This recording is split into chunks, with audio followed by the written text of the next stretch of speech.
question asked was, for meditation to progress, how we often give the talk and we often give the answer and two questions. We mentioned about the 5 faculties a meditator should develop for proper progress and one's meditational exercise. And these 5 are Saddha, Sila, Saddha, Viriya, Sati, Samadhi, and Panya. Saddha means faith. Then Viriya means effort or energy. Sati means mindfulness. Samadhi means concentration.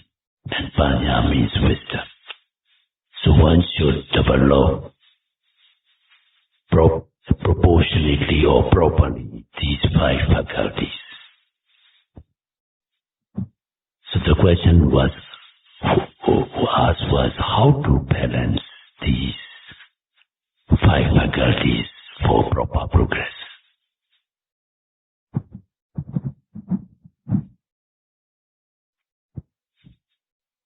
So let us study about these balance of faculties.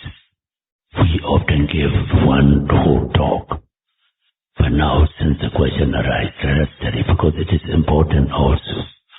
For any type of meditation, be it samatha or vipassana, to achieve proper progress, you need to balance these 5 faculties. And out of these 5 faculties, the first one, Saddha, or faith, and the last one, Panya, or wisdom, must be well balanced. And the second pair is Viriya. Paliva Viriya means effort or energy, and Samadhi or concentration must be well balanced. Whereas Sati or mindfulness is never an excess, no need to balance, it is always needed. That's why we often mention that our vipassana bhavana, our insight meditation, the main emphasis is mindfulness or sati. So sati need not be balanced with anything. It is always necessary to balance other faculties. So other faculties remaining are 4. Saddha and Panya must be balanced, and Viriya and concentration or Samadhi must be balanced. The question was how to balance. Then to understand how to balance or to know how to balance, we must study more in detail. Now the first pair, Saddha and Panya. Here Saddha, Pariva Saddha means faith. But as I often stress in every talk or in every answer, our Buddhist faith is not a blind faith. The faith born out of understanding. Please take mental note of it, not blind faith. It is faith. Saddha, our Buddhist faith is Saddha, that is born out of understanding. So you need to have understanding of what Dharma. So you must develop yourself of knowledge to accumulate and to verify what is right and what is wrong, what is wholesome and what is unwholesome, etc. So you must have theoretical knowledge, correct theoretical knowledge. Because if Saddha is an excess, one tends to be misled or led astray by unscrupulous persons.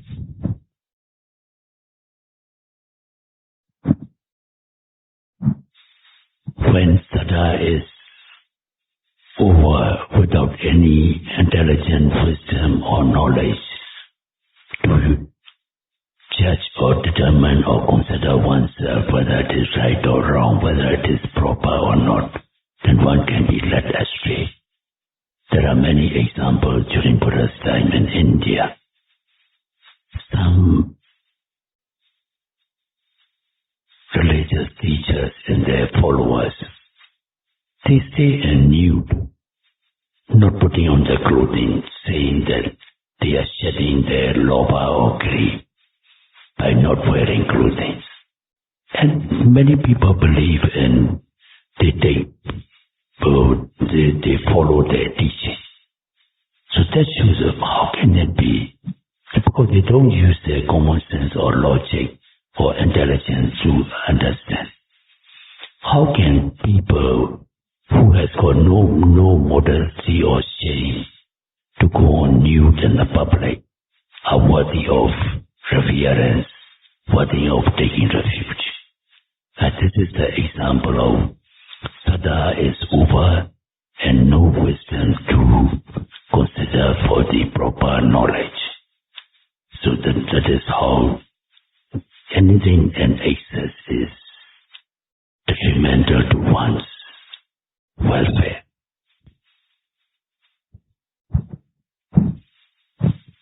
Another example is, you all are familiar with the Prince Sayādaw Sunanda, the son of the noble king Bimbisara. King Bimbisara was Sotapala, his son.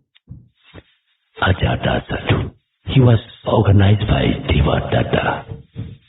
Devadatta uses psychic powers to impress the young prince.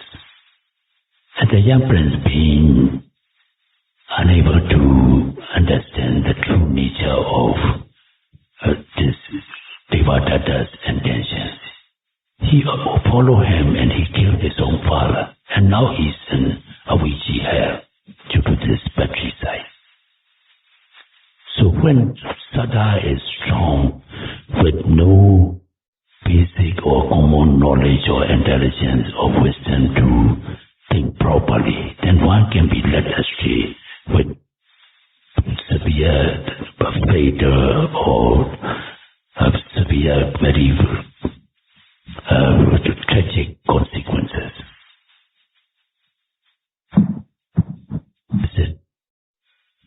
And there are many examples of that, and this is quite enough for you all to understand the excess of Sadhatu is not beneficial. And the opposite of Panya. If Panya is excess and Sadha is low, then one can be cunning. Because of his intelligence, they make use of this intelligence for evil purposes. Or because they are influenced by mental defilements, they too are detrimental to society, to themselves and to the society. Like a person who has got some knowledge, I may say, you don't need to go and practice training yourself. Buddha said you just relax. And what Buddha does not say, the Buddha said. What Buddha does not give instruction, is the Buddha's instruction, and they let astray the ignorant persons. Some give false expectations of the psychic powers, and many people are led astray and confused. So being intelligent without sadhatu is detrimental to oneself as well as to the society. Some person said, don't do dana or generosity because dana will prolong samsara, they said. So for the first look, it seems quite reasonable what he said is.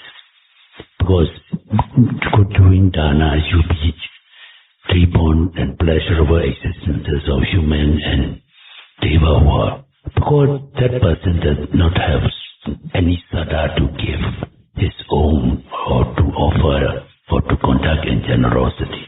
He even discouraged other persons not to give, giving the reason that dana will prolong samsara.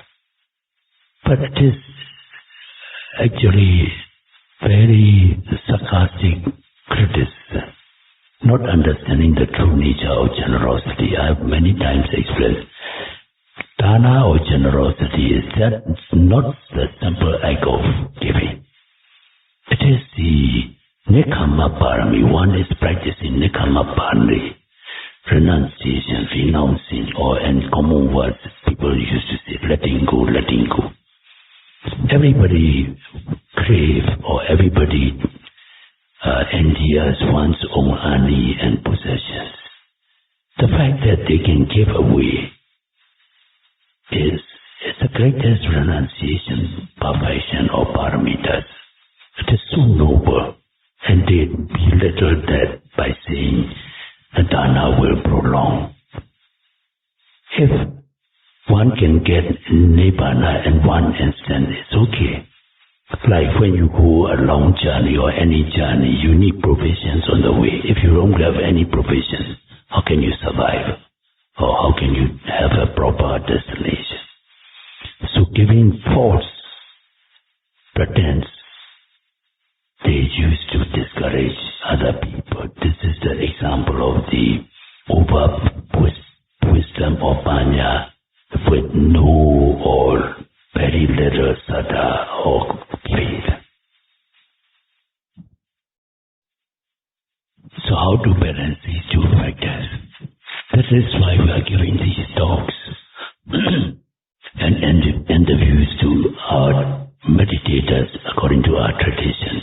We give Dhamma talks and interviews to enlighten you all, to accumulate knowledge, to sharpen your wisdom, so that you can distinguish what is right, what is wrong, what is reasonable and what is not reasonable, what is logical and what is not logical.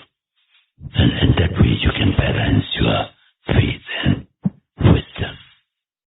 Aside every morning Mangala Sutta there said, Kalayana Dhammasa Savana, meaning take time and opportunity to listen to talk, Dhamma talk, proper Dhamma talks and true Buddha's talk, Buddha's Dhamma. And here too you need to have a wise choice of the teachers and the talks and the books also. Not all Dhamma books are proper, not all Dhamma talks are proper. So you must be able to distinguish, so you must sharpen your wisdom or accumulate the knowledge. Kalena Dhamma Savana, take time and opportunity to listen to Saddhamma, true teaching of the Buddha. True teaching of Buddha is called Saddhamma. And Kalena Dhamma Sagacha, to take time and opportunity to discuss Dhamma, meaning if you are doubtful, if you are ignorant or oblivious of anything, please ask, so that you can clear the doubt and you can sharpen the wisdom and intelligence. So that's how you can balance faith or sada and panya or wisdom. Panya 还有 sada 信心。 So the next pair of viriya or effort and samadhi or panya, why do they need to be balanced? Increase viriya or excess viriya or effort or energy, one tends to become restless in meditation. The mind becomes restless. And increase or over concentration, one would tend to become influenced by sloth and topa, tina and metta, paliwa, tina and metta, and excess of viriya or effort or energy, odinja, kokoja, paliwa, means restlessness and flurry. So that's why these two faculties need to be balanced. So please remember, over the sign of over viriya or effort or energy is restlessness of the mind, characterized or manifested by wandering mind. While sitting, noting, you cannot focus on your primary object. The mind is always wandering off, thinking that, thinking this, and always that we call wandering mind. So this is the excess of virya, of thought or energy. And when the mind, when one is over-concentrated, then sloth and torpor sets and mind become indolent and move over like boring, sleepiness, and action will set in. Now, how to balance these two? We normally take 4 bodily postures in our life to make ourselves comfortable. Sitting, standing, walking, and lying down. 4 bodily postures. Out of these 4 bodily postures, sitting and lying down position is conducive to develop concentration, whereas standing and walking is conducive to generate energy. So that's how you can balance by understanding this nature. For balance of these faculties, our routine is programmed 1 hour sitting and 1 hour walking. Sitting and walking including standing. At the end of the path, you all are instructed to look for some time standing meditation. So, to balance these 2 faculties, we give equal sessions of 1 hour each, 1 hour sitting session, 1 hour walking and standing session.